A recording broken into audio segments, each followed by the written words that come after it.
All right, folks, here we go. Wednesday morning. Time to get going. If you're just now getting back like myself from the 4th of July holiday, welcome back. Hope you enjoyed it. Let's get going. There's a lot to cover. Stock markets opened back up after the holiday break yesterday. Got hit. Dow Jones was down over 200. Seeing currencies, FX, dollar strength. Look at the euro dollar. Euro dollar approaching a 3-month low. That's right.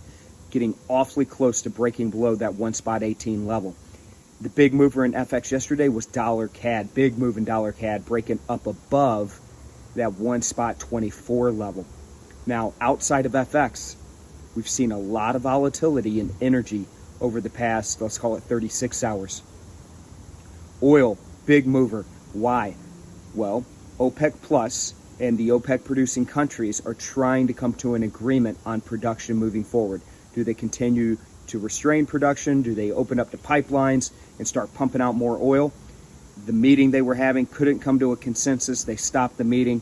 As a result, yesterday, oil was trading as high as $77 a barrel, and WTI just gets crushed in the afternoon session, starts trading below $75 a barrel. That's where we sit this morning. We are seeing a bit of strength in oil heading into the open. We'll see if that can carry through. Now, that being said, today is the big data point for the week as far as economic data is concerned. They're going to release the Fed meeting minutes this afternoon. Could be a catalyst for this market today. Let's get in there. Let's get some. Welcome back from the holiday. Time to roll. I'll see you tomorrow.